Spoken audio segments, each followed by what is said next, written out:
Hello, আসসালামু আলাইকুম। শুভেচ্ছা জানবেন, স্বাগত জানাচ্ছি আমি রাজু আহমেদ শাহ।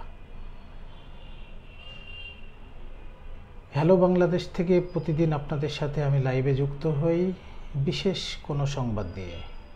আজ তেমনই একটি সংবাদ আপনাদের সামনে তুলে ধরব। এপ্রিলে ডেঙ্গুর প্রকোপের আশঙ্কা।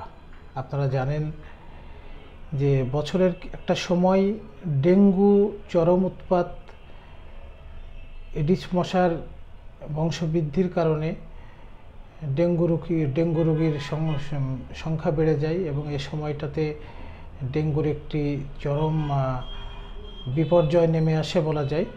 সারা দেশ জুড়েই, বিশেষ করে নগর শহরগুলোতে একটু বেশি এই ডেঙ্গুর প্রকোপ বাড়ে।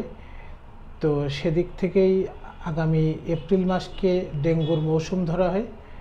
সেই হিসাবে অগ্রিম সচেতনতা বৃদ্ধির জন্য আজকের এই লাইভ। আমি একটি সংবাদের অংশ আপনাদের পুরো পড়ে শোনাই। ডেঙ্গু রোগী বাড়তে পারে, শুরু করলেই প্রতি বছর অভিযানে নামে 2 সিটি কর্পোরেশন। এর আগে ডেঙ্গুর জন্মস্থান ও ডেঙ্গু দমনের পূর্ব প্রস্তুতি থাকে না কারোই। এতে পরিপূর্ণ মশা মেরে ডেঙ্গু আক্রান্ত রোগীর সংখ্যা কমানো অসম্ভব হয়ে পড়ে। ইতিমধ্যে শুরু হয়েছে গরম, মাঝে মধ্যে বৃষ্টিও হচ্ছে। বিভিন্ন এলাকায় এডিস মশার প্রজনন ও বংশ বিস্তারের জন্য উপযুক্ত সময় এখন এপ্রিল থেকেই। এই অবস্থা আরও বাড়বে। বিশেষজ্ঞরা বলছেন, মূলত বর্ষার আগে থেকেই ডেঙ্গু রোগীর সংখ্যা বাড়তে থাকে।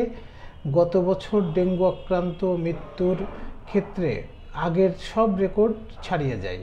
এবছর সরকারের আরও জোরালো প্রস্তুতি প্রয়োজন, কিন্তু এ নিয়ে তেমন কোনো প্রস্তুতিই চোখে পড়ছে না। বাংলাদেশে ডেঙ্গুর সংক্রমণ প্রথম শনাক্ত হয় 2000 সালে। এরপর প্রায় 2 দশক ধরে ডেঙ্গুর বিস্তার ছিল রাজধানী ঢাকায় সীমাবদ্ধ, কিন্তু 2019 সালে দেশব্যাপী ডেঙ্গু ছড়িয়ে পড়তে দেখা যায়। এরপর প্রতি বছরই ঢাকার বাইরে ডেঙ্গু রোগীর সংখ্যা উল্লেখযোগ্যভাবে বাড়তে দেখা যায়। ডেঙ্গু প্রতিরোধে শুরু থেকেই সরকারের কার্যক্রম বেশ ত্রুটিপূর্ণ বলে অভিযোগ তুলেছিলেন বিশেষজ্ঞরা, কিন্তু এবছর ডেঙ্গু প্রতিরোধে দৃশ্যমান কোনো কার্যক্রম না থাকায় এবার পরিস্থিতি আরও খারাপ হওয়ার আশঙ্কা করছেন তারা। স্বাস্থ্য অধিদপ্তরের তথ্য অনুযায়ী 2024 সালে ডেঙ্গুতে, যদি আপনাদের দেখাই আমি টোটাল নিউজটা,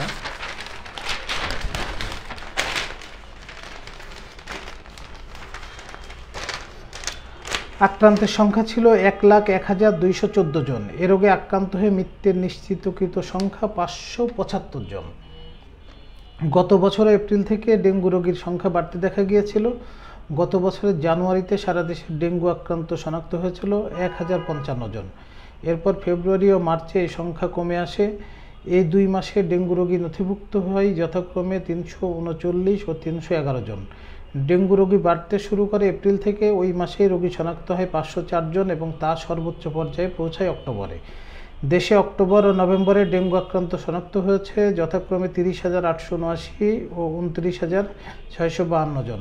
এরপর ডিসেম্বরে তা নেমে আসে 9,745 জনে।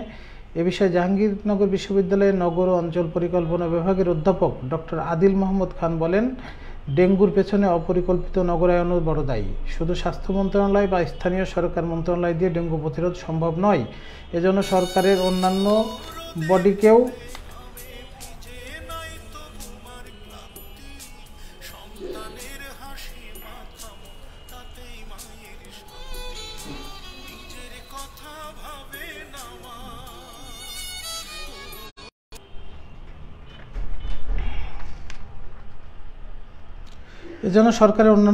কাজে লাগাতে হবে। তরুণ প্রজন্মকেও ডেঙ্গু প্রতিরোধে মাঠে নামাতে পারে সরকার। খাল জলাশয় পরিষ্কার, মশার লার্ভা নষ্ট করার মতো কাজেও যুক্ত করতে হবে তাদের। এ বিষয়ে ঢাকা দক্ষিণ সিটি কর্পোরেশনের প্রধান স্বাস্থ্য কর্মকর্তা ডক্টর নিশাত পারভিন বলেন, আমরা আমাদের নিয়মিত ডেঙ্গু কার্যক্রম পরিচালনা করছি। এপ্রিল না হলেও জুন জুলাইয়ে বেশি বাড়ে, সেটি মাথায় রেখে আমরা আগাচ্ছি। ঈদের পর থেকে সচেতনতা কার্যক্রম শুরু করব। আমরা নতুন মশার ওষুধ টেস্ট করা হবে কিনা এমন প্রশ্নে তিনি বলেন, আপাতত আমরা আগের ওষুধ দিয়ে টেস্ট করব, সেটি কার্যকারিতা হারালে আমরা নতুন ওষুধের কথা চিন্তা করব। দর্শক, আপনারা শুনলেন যে সংবাদটি। বাংলাদেশের প্রেক্ষাপটে সকলেই মানে ওই একটা প্রবাদ বাক্য আছে, এটা খুব যেহেতু সিনেমাটিক প্রবাদ বাক্যটা, আই এম সরি, মানে আমাদের পূর্ব প্রস্তুতি নিতে অনেক সময় বিলম্বিত হয় এবং বিলম্বই করা হয়। বিশেষ করে জাতীয় কিছু সমস্যা যেমন ডেঙ্গু, সিজনাল অনেক অসুখ মহামারী থাকে, যেগুলো যদি আমরা আগে থেকে প্রস্তুতি নিয়ে থাকি তাহলে আমাদের মৃত্যুর সংখ্যা এবং আক্রান্তের সংখ্যা অনেকাংশেই আমাদের নিয়ন্ত্রণে থাকার কথা। কিন্তু আমরা আসলে আমাদের ত্রুটি বিচ্যুতি যেটা সবসময় লক্ষণীয়, এখনও তার ব্যতিক্রম নয়।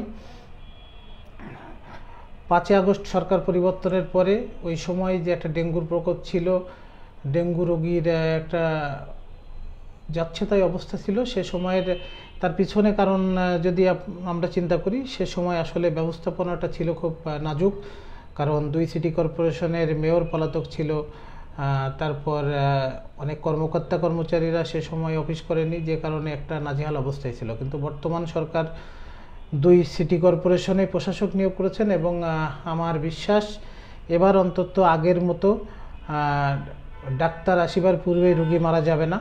আমরা অবশ্যই আগে রোগের প্রকোপ বাড়ার আগেই অন্তত অগ্রিম ব্যবস্থা নিয়ে সচেতনতা বৃদ্ধি এবং কার্যকরী ব্যবস্থা গ্রহণে যা যা করার দরকার, অগ্রিম মশা ছিটানো এবং বিশেষ করে এডিস মশা বংশবিস্তার করে এমন এলাকা বাসা চিহ্নিত করে সেই জায়গাগুলো ধ্বংস করা এবং সুন্দর করে পরিস্থিতি সামাল দেওয়া। আমরা সেটাই আশা করব। সুন্দর নগরায়নের জন্যে সুন্দর পরিচ্ছন্ন চিন্তাভাবনা দরকার। ডেঙ্গু একটি মারাত্মক অবস্থায় চলে যায়, প্রত্যেক বছরে অনেক মানুষ প্রাণ হারায়। আমরা চাই না এবছর অন্তত সেই প্রাণ হারানোর দলে সামিল হোক কোনো নাগরিক।